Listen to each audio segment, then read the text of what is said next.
Bonsoir tout le monde, j'espère que vous allez bien. Alors je fais cette vidéo aujourd'hui parce que j'ai vraiment senti le besoin urgent de vous partager ce message. Ça fait déjà plusieurs jours que le Saint-Esprit me montre que je dois partager ça. Donc aujourd'hui je vous partage un message assez urgent. Nous en tant que chrétiens, ça veut dire quoi? Ça veut dire suivre Christ. Suivre Christ, c'est pas juste croire en lui. Il ne suffit pas juste de croire parce que même les démons croient en lui. Ils savent que Jésus existe. Mais nous en tant que chrétiens, nous devons aimer Jésus et faire de Dieu notre priorité. Dieu doit passer avant tout. Jésus doit être le centre de nos vies, le centre de tout ce que nous faisons chaque jour. On doit aimer Dieu avant toute chose. Et aimer Dieu, c'est quoi? Aimer Dieu, c'est lui obéir. Alors, la question qu'on doit se poser aujourd'hui, c'est: sommes-nous réellement chrétiens? Sommes-nous réellement nés de nouveau? Est-ce que nous sommes réellement attachés à Dieu? Sommes-nous réellement attachés à Jésus? Est-ce que nous faisons vraiment de Dieu notre priorité? Pourquoi cette question? Eh bien, tout simplement parce que Jésus va revenir. Et si Jésus revenait demain, serais-tu prêt? Serais-tu prêt pour son retour? Il faut que nous sachions que Jésus nous a dit les choses qui vont arriver avant son retour. Et Dieu nous aime tellement qu'il nous prévient des choses qui doivent arriver pour ne pas que nous soyons surpris et pris de court, mais que nous puissions nous préparer en lui par sa grâce. Être chrétien, c'est aimer Dieu. Être chrétien, c'est aimer Jésus et de placer notre foi en lui. Jésus nous dit lui-même en Jean chapitre 14, verset 21, il nous dit: celui qui a mes commandements et qui les garde, c'est celui qui m'aime. Et celui qui m'aime sera aimé de mon Père. Je l'aimerai et je me ferai connaître à lui. Donc, aimer Jésus, ce n'est pas tout simplement une émotion ou un sentiment que nous avons lorsque nous sommes dans la louange ou dans l'adoration. Non. Aimer Jésus, c'est lui obéir, obéir à ses commandements, obéir à la parole de Dieu. Il ne suffit pas de dire qu'on croit en Jésus et qu'on l'aime. Celui qui ne garde pas ses commandements, celui qui n'obéit pas à ses commandements, ne peut pas dire qu'il aime Jésus. C'est faux. C'est faux. En Jean chapitre 15, verset 21, Jésus nous dit: mais ils vous feront toutes ces choses à cause de mon nom, parce qu'ils ne connaissent pas celui qui m'a envoyé. En sera quoi? Dans le verset 20. S'ils m'ont persécuté, ils vous persécuteront aussi. Donc Jésus nous a prévenu que ça ne sera pas simple, ça ne sera pas des roses, des paillettes, des arcs-en-ciel. Non.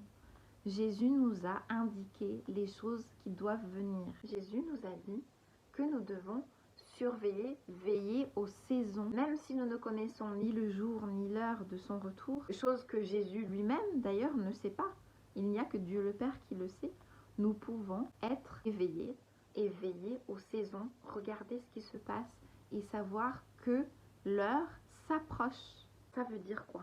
Ça veut dire que nous aussi serons persécutés. Jésus lui-même le dit. Nous serons haïs, nous serons persécutés, nous serons mis à mort à cause de notre foi en lui. Alors, sommes-nous de vrais chrétiens? Ou sommes-nous les chrétiens qui postent des versets sur les réseaux sociaux, qui allons à l'église tous les dimanches ou plusieurs fois par semaine, qui aiment passer du temps avec d'autres chrétiens, mais n'avons pas le temps de passer du temps dans la parole de Dieu, ou n'avons pas une réelle intimité et relation avec Dieu, avec Jésus et le Saint-Esprit? Parce que ça va être violent et ça va se passer très rapidement. Et si nous ne sommes pas prêts, nous risquons de faire partie de ceux qui perdront la foi parce que nous ne serons pas prêts. Et pourtant, Dieu nous aime tellement qu'il nous prévient, qu'il nous montre que même Jésus, son Fils, nous a indiqué des choses qui doivent arriver avant son retour. Tournons ensemble à 1 Timothée, chapitre 4, verset 1. Mais l'Esprit dit expressément que quelques-uns abandonneront la foi pour s'attacher à des esprits séducteurs et à des doctrines de démons. Si tu ne passes pas assez de temps dans la parole de Dieu, tu ne pourras pas être armé avec la vérité. Et tu risques d'être emporté par des déceptions et des mensonges des démons. Si tu ne connais pas la parole de Dieu, tu ne peux pas être ancré sur le rocher qui est Christ. Puisque Jésus est la vérité, il est la parole de Dieu. Sans cette connaissance, nous risquons d'être emportés par par les doctrines et les mensonges du diable. Plus loin, dans 1 Timothée chapitre 4 verset 16, il est dit « Veille sur toi-même et sur ton enseignement. Persévère dans ces choses car, en agissant ainsi, tu te sauveras toi-même et tu sauveras ceux qui t'écoutent. » Donc, nous devons veiller à ce que nous sachions la vérité pour que nous puissions nous y attacher et savoir se défendre contre les mensonges des démons. Mais sans passer du temps avec Dieu et avec Jésus et le Saint-Esprit, sans passer du temps dans la parole de Dieu, comment veux-tu être prêt à affronter et pouvoir discerner ce qui est vrai et ce qui ne l'est pas? C'est pas possible. Lisons ensemble dans Matthieu chapitre 24, versets 29 à 31. Donc c'est Jésus lui-même qui parle. Aussitôt après ces jours de détresse, le soleil s'obscurcira, la lune ne donnera plus sa lumière, les étoiles tomberont du ciel et les puissances des cieux seront ébranlées. Alors le signe du Fils de l'homme paraîtra dans le ciel, toutes les tribus de la terre se lamenteront et elles verront le Fils de l'homme venant sur les nuées du ciel avec puissance et une grande gloire. Il enverra ses anges avec la trompette retentissante et ils rassembleront ses élus des 4 vents d'une extrémité des cieux à l'autre. Aussitôt après ces jours de détresse, donc il y aura des jours de détresse.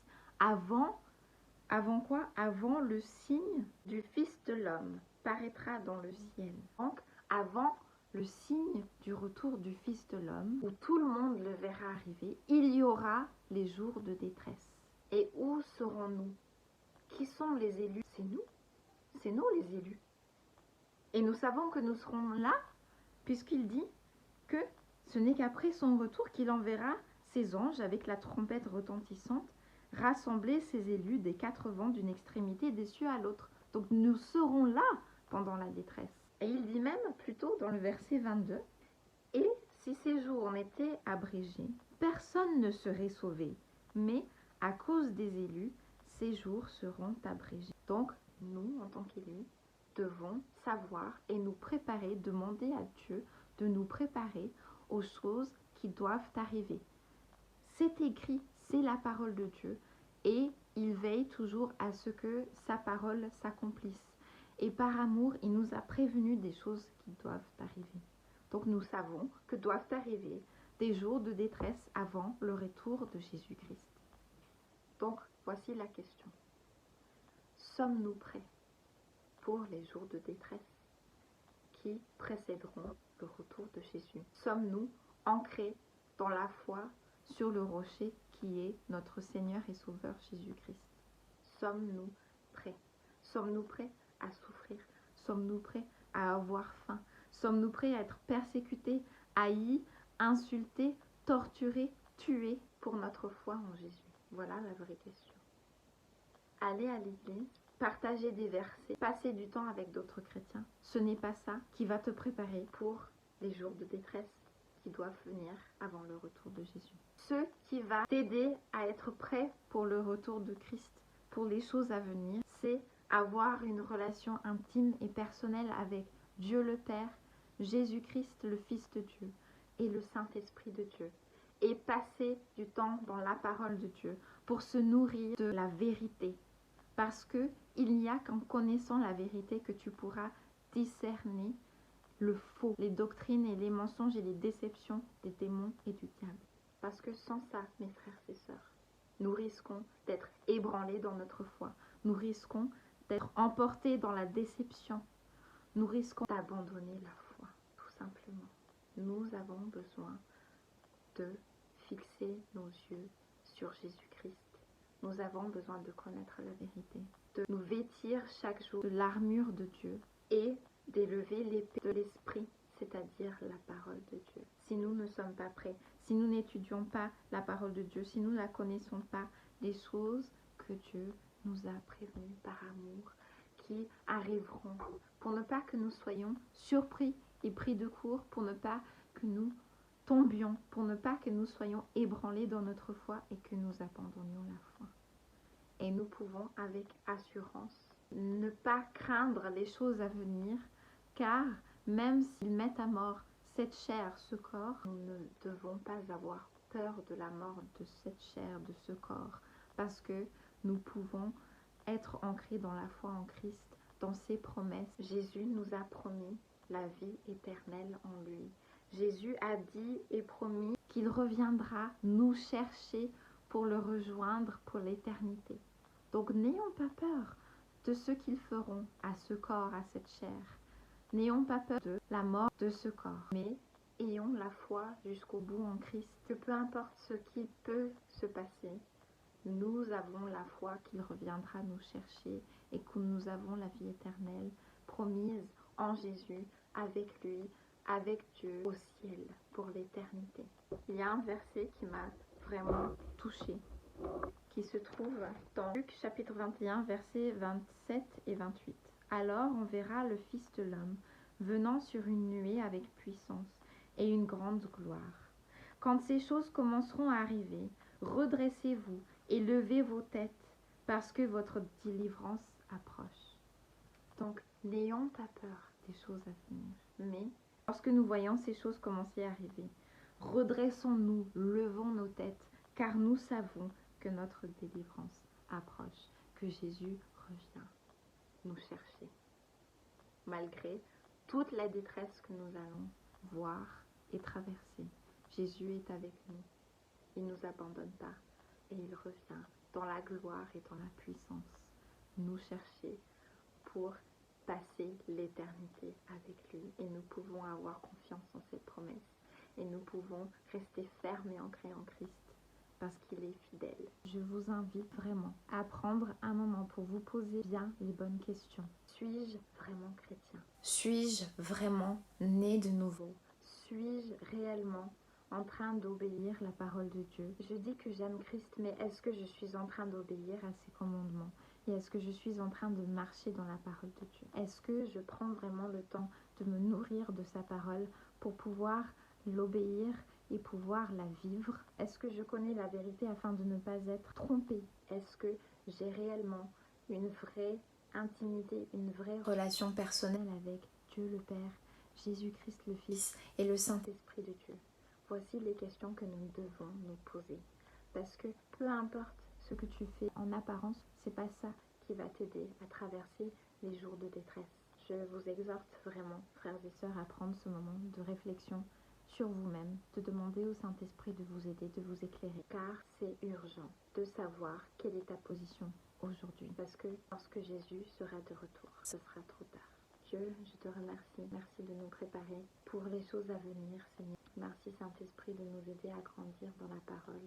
Merci de nous révéler les choses qui peuvent nous aider à mieux connaître la parole de Dieu et de l'appliquer dans nos vies. Merci Jésus parce que tu es fidèle et parce que nous pouvons te faire confiance et nous pouvons placer notre foi en toi et savoir que peu importe ce qui arrive, peu importe les détresses que nous allons traverser, nous savons que tu vas revenir, que tu nous as promis de revenir nous chercher et que nous allons passer la vie éternelle avec toi au ciel.